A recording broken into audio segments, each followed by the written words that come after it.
Are you awake? I thought I heard you get up. Yeah, I'm awake. Sorry, I just can't sleep. Are you thinking about him? Yeah, a bit. You should get back to sleep, my love. I'm fine. No, it's okay. What else is on your mind? I don't know. It seems weird, but I had one of the most vivid dreams of my life. I saw a fox on a snowy mountain, just looking confused and worried.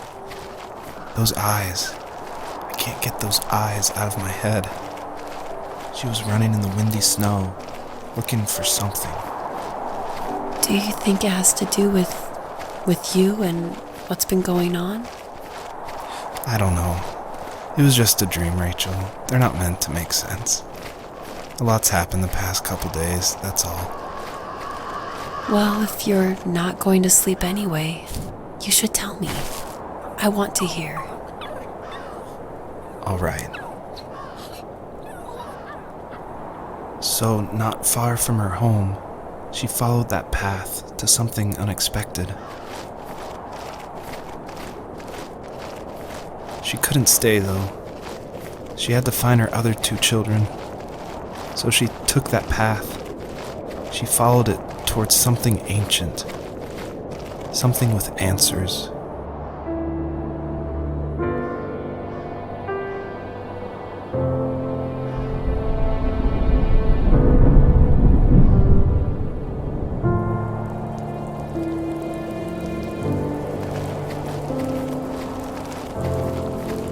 The fox looked high and low, searching for any sign of her cubs. Points of light showed the way to this ancient tree. It was as if each one had a story to tell, all their own. The land was trying to tell my story, too. I felt like I was right behind her the whole time.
Do you remember what my dad did for a living?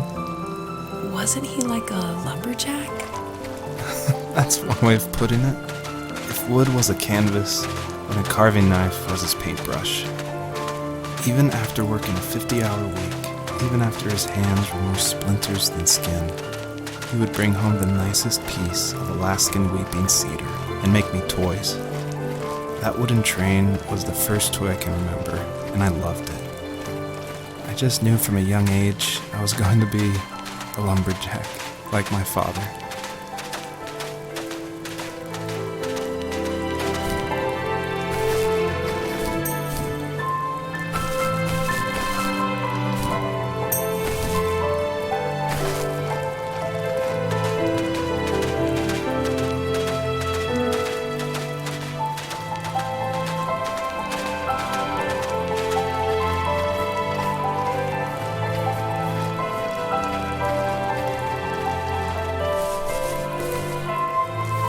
As a kid, did you ever do show and tell in your class?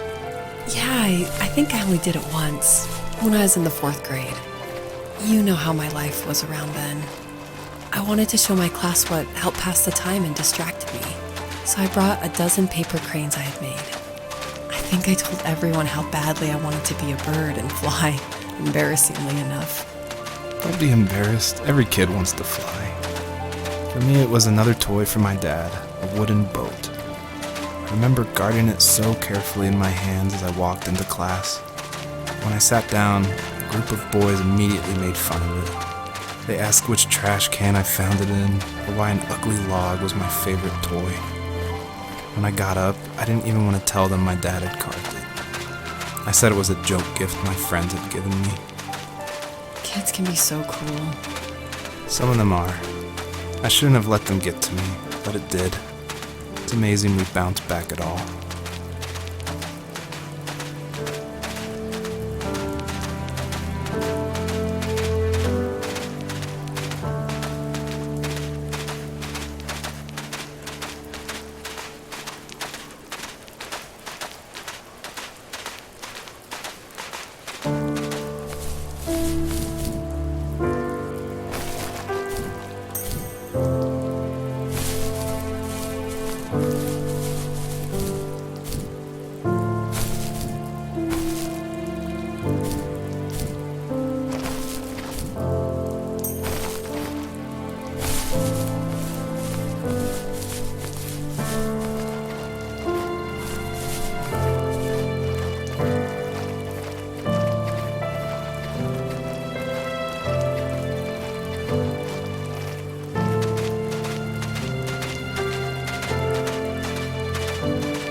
Usually those kids would leave me alone, but somehow they could tell I was different.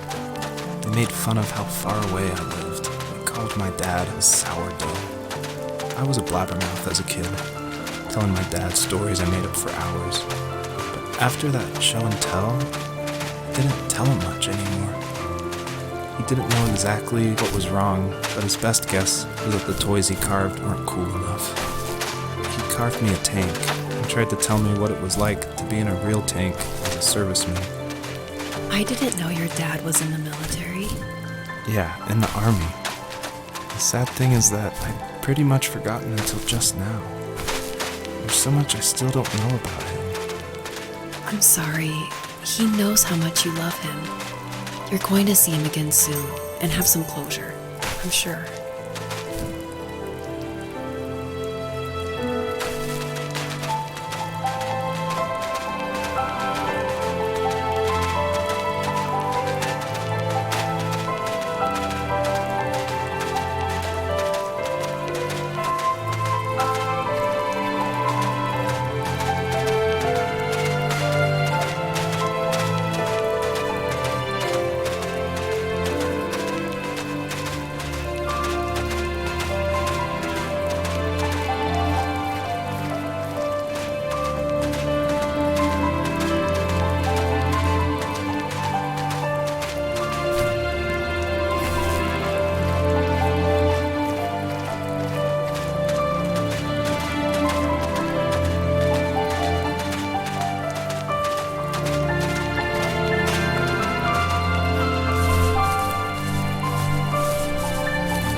drew. I asked myself, why talk to anybody anyway? Why bother when I'm happy by myself? I started drawing a lot, mostly animals I saw in the woods by my home. I then imagined designing my own hideouts with things like TVs and pantries full of chips and cookies. I think that idea of leaving home and drawing blueprints started my career. I found a lot of solace in that. I'm not surprised, but I did the same thing, you know? There's something special about having a place to call your own. And now look at us. Well, if you count renting in an overpriced city. It's as close as we can get for now.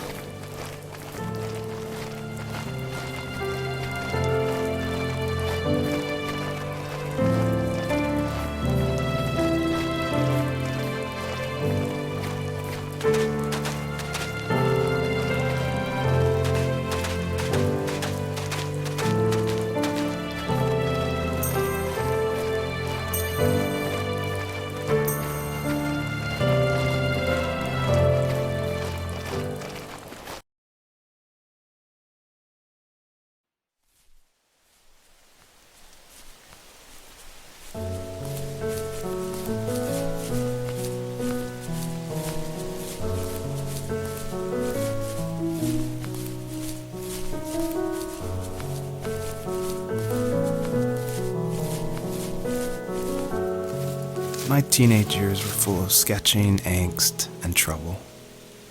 I wasn't popular or unpopular. Maybe just forgettable.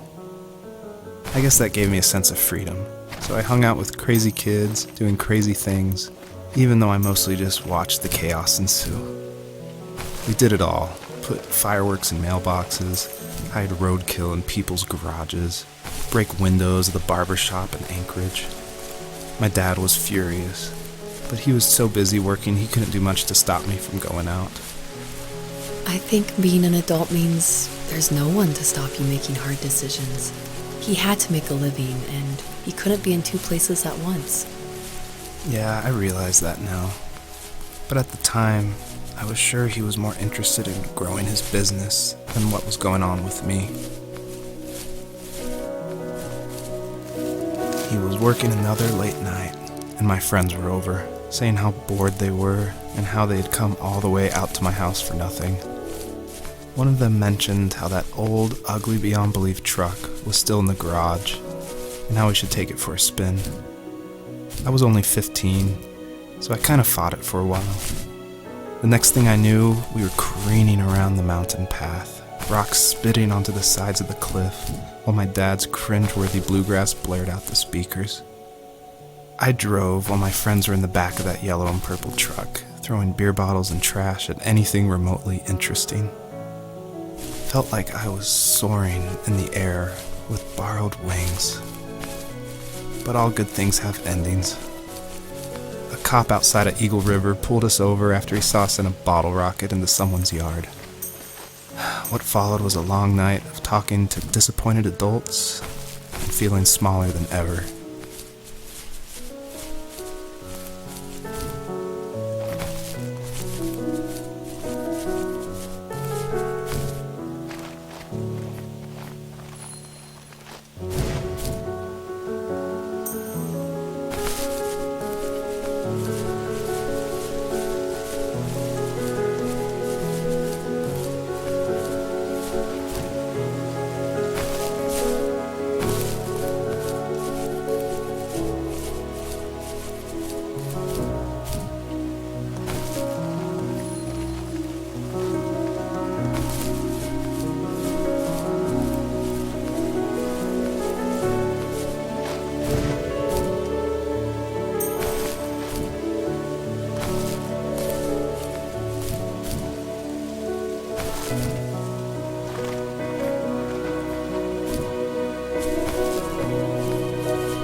crazy it was, and I laughed along, pretending it didn't bother me. But it did.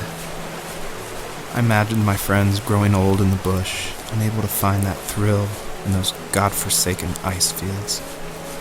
It's like those mountains were a literal wall, keeping me from leaving, where all I would have to look forward to are lumber yards and evening beers. I had to climb over. That was my only goal for a long time.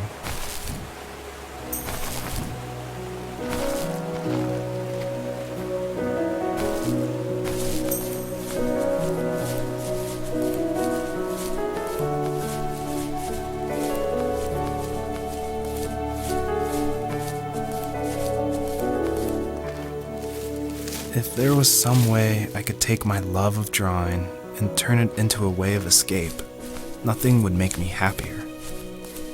I wanted to create instead of tearing trees down. I wanted to move to the lower 48, not because I hated it there in Alaska, but I hated the idea of it. It's like all of that spite inside me had created this monster which followed me around my whole teenage years. I put so much energy into doing what others didn't expect of me. Why did I do that? There's one fact you're forgetting, though. If you didn't have that fire in you, we probably would have never met. You're absolutely right. Maybe the destination is all that matters in the end. But then why am I awake? Why am I seeing this fox go on her journey? And why can't I stop thinking about my dad?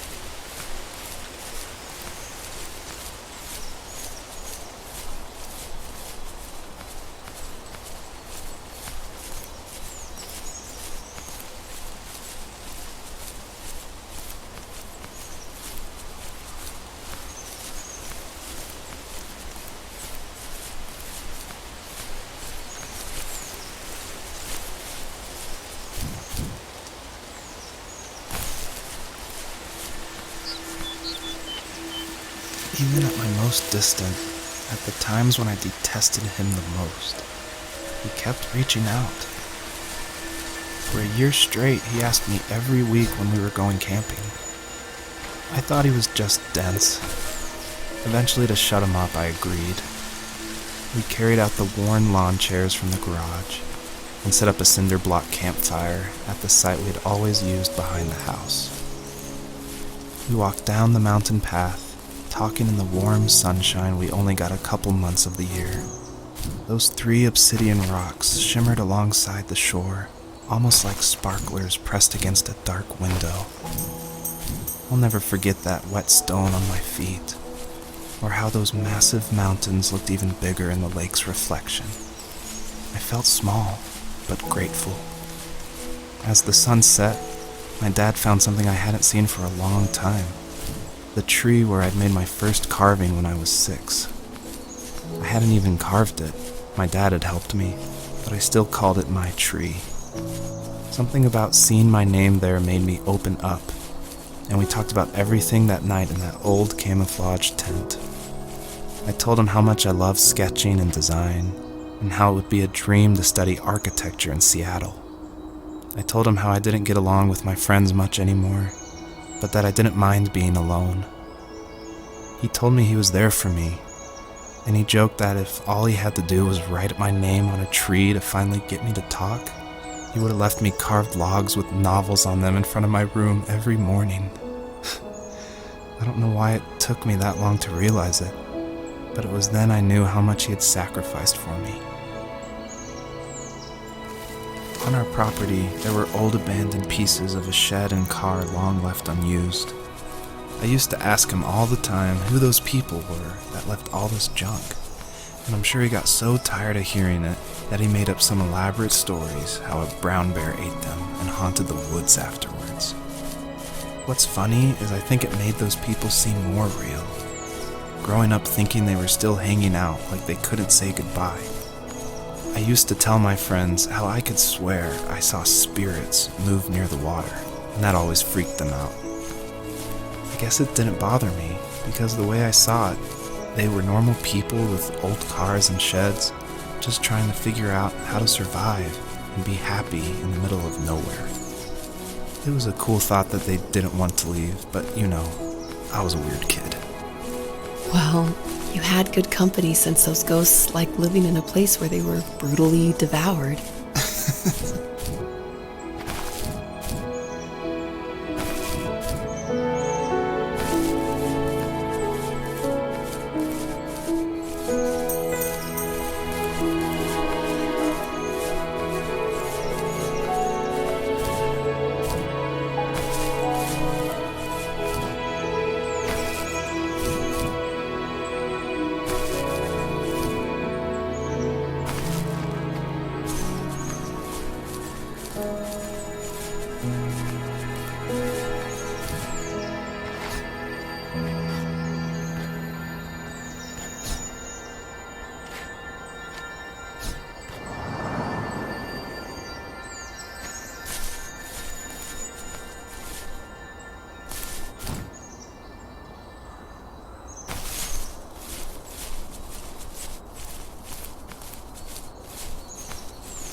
My dad built a lot of stuff in his free time. If he wasn't watching fly fishing or reading Tom Clancy novels, he was carving something. He made tons of birdhouses. Not that he was into bird watching, but I think he really missed working and adding on to the home. If he couldn't afford the time to build onto our own house, he would have to settle with watching birds move into their little homes. We kept an old mattress in the bed of that ugly yellow truck, so we would drive it deep into the woods and then watch the birds fly into their houses while the sun set. Usually it was accompanied by venison jerky or cold Coke, but not a lot of talking, which is how we both liked it.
The perpetrator stood nearby, unfazed, like nothing was wrong.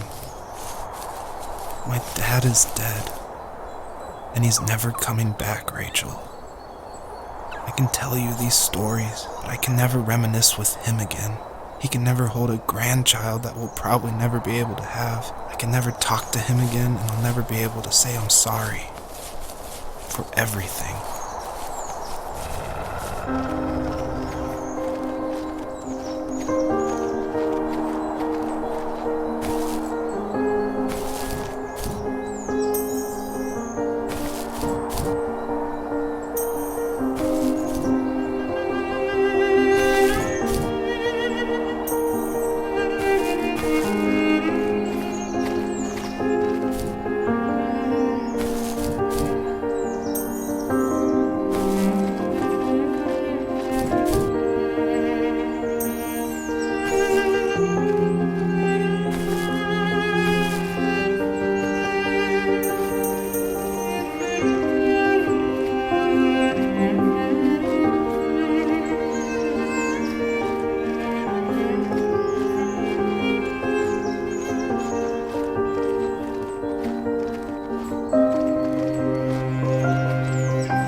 I need to go to bed. I just can't talk about this anymore. Good night.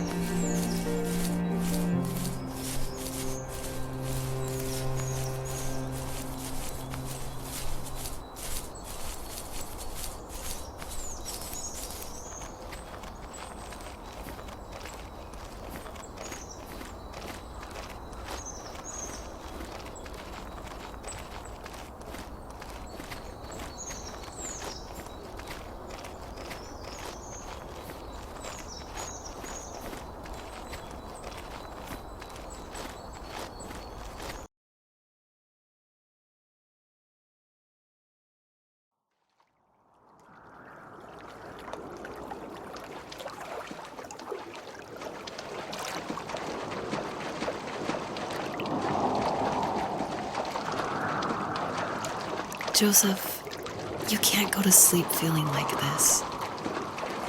I'm sorry for everything, and I know you need space, but I'm here for you. You don't need to feel so lost. Joseph, have I ever told you what my mother was like?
You know what it's like not to have a mom at home.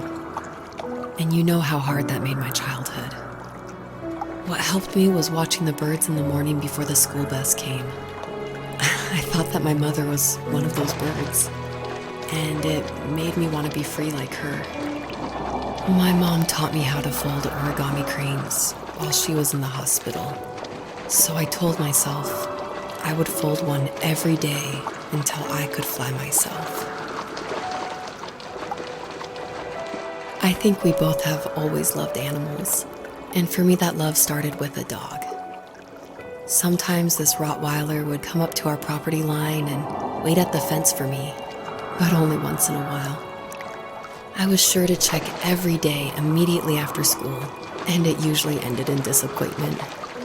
I would even steal money from my passed-out dad just so I could buy these off-brand dog biscuits. Even when she did stop by, she never went beyond the fence. Why was she so scared?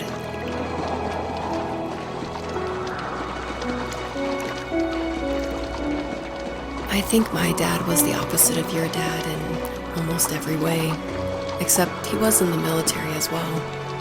He coped with alcohol of every kind. The trailer started falling apart, he got angry, and I withdrew. More and more I became the weird, quiet kid who made lots of origami birds and carried dog biscuits around. I think we were pretty similar when it came to being the weird kids. And that same sincerity in college was one of the reasons I was so drawn to you. Life got worse and worse, and at one point, I really didn't think I could survive another day with my soul still intact. I had no real friends, let alone neighbors, since we lived in the middle of nowhere. I should have talked to my teacher, but I was scared what he would do if he found out. As I waited for the school bus one morning, I walked around until I found something in an abandoned shed. Something I can't put into words. I summoned courage I didn't know I had, and I broke into my dad's room and found the key to the shed where he had locked my bike. I'll never forget that feeling, with the wind rushing by my ears as the sun rose over fields of wheat. I was flying for the first time. I biked as far as my legs could take me until I found a house that felt friendly, and that felt like home. Those strangers helped me in so many ways, and if it wasn't for them, I wouldn't have found my foster family. And if it wasn't for my parents, I wouldn't have met you.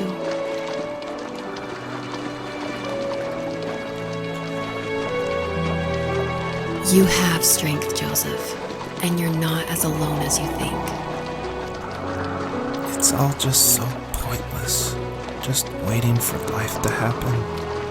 It's like having the home I always wanted is cursed out of my reach. The thought of being a parent myself, how could I do that when I couldn't even be a good son? I'm sorry, I know what you're saying. I just don't know how things will work out. These quiet hours will turn into years. We'll wonder which roads passed us by. Then we'll forge a new road together. Besides, I discovered for myself that one fateful morning where any hopeful road leads to. There may be thorns in this, but it always leads to the same thing. And what's that? Family. I'm so glad that you're part of my family, Rachel. And I'm glad you're part of mine.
fox knew her last cub would be waiting for her at the first tree.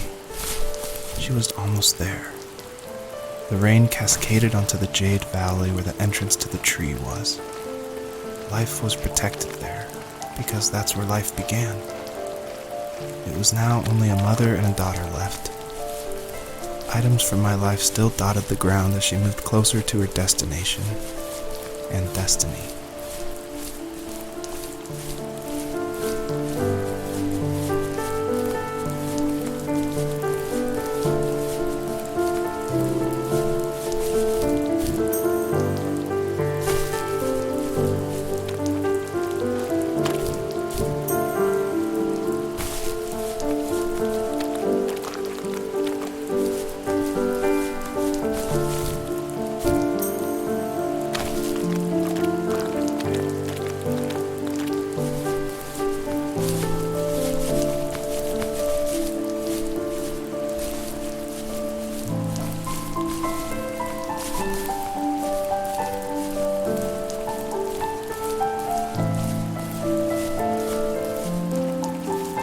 At the end of high school, I felt something I hadn't felt in a long time.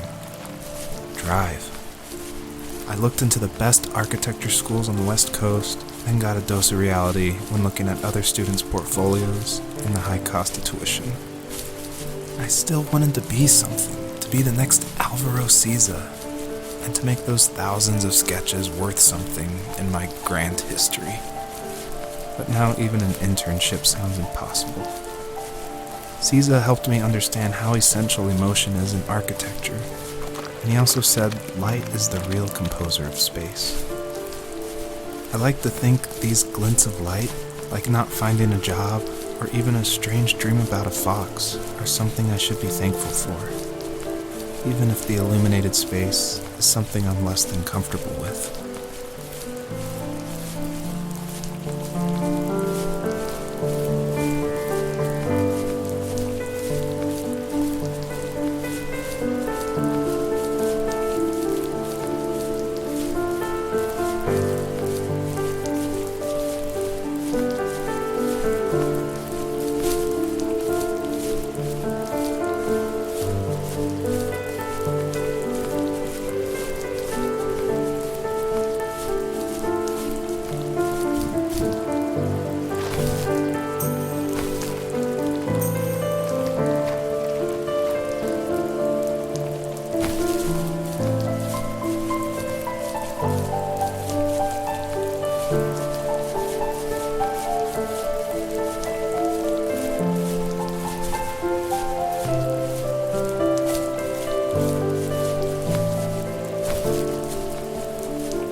Was that the last time you talked to him?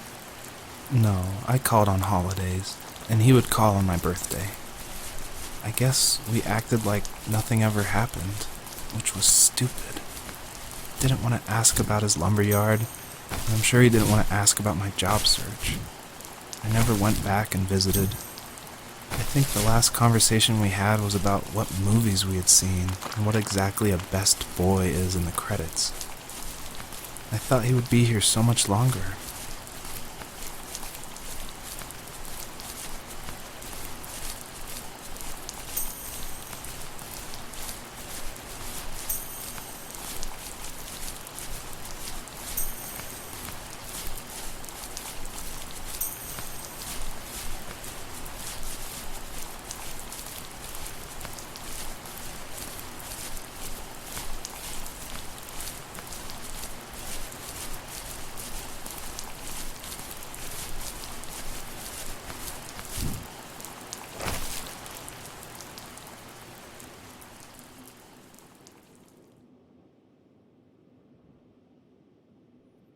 In the distance, the first tree illuminated the wasteland.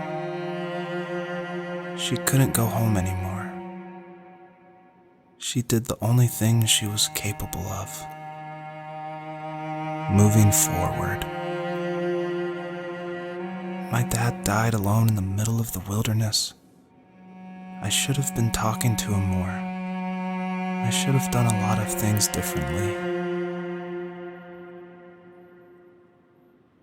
If the first tree on earth brought life with it, if it taught the birds to sing and fly and showed saplings how to grow, what could it do for us?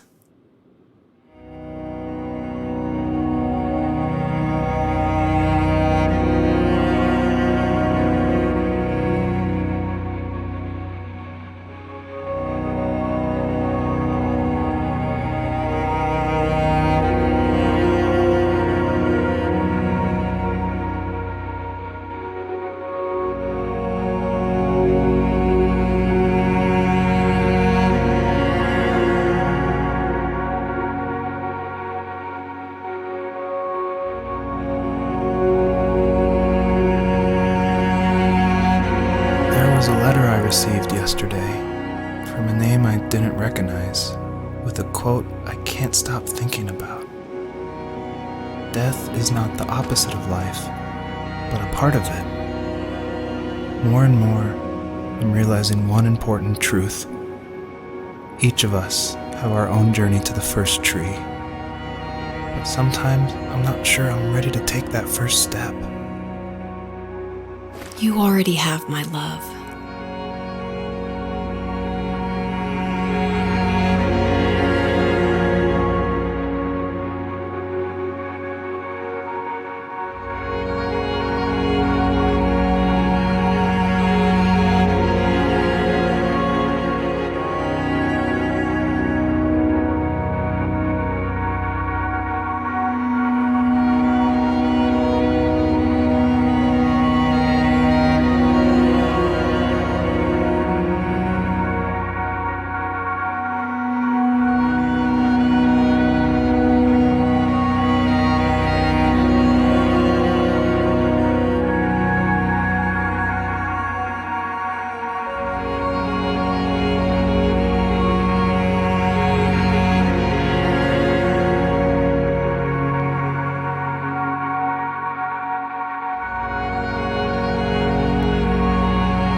Her journey was over.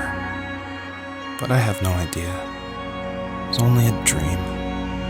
A distraction from tomorrow. I don't think dreams normally bring back to memory so many important feelings. Maybe it was just a dream, but it was also a gift. Yeah, I suppose. But tomorrow we're getting on a plane to the last place on Earth I want to be. The only person that would have made the trip worth it is gone. You're going to see him and be with him one last time before you say goodbye. I have one last quote for you by Emerson, sealed in an imaginary letter from me to you. It is the secret of the world that all things subsist and do not die, but only retire a little from sight and afterward return again. Go to sleep, my love. We have a big day tomorrow, but I'll be there with you every step of the way. Thank you. Thanks for listening. Good night, Rachel. Good night, Joseph.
hell?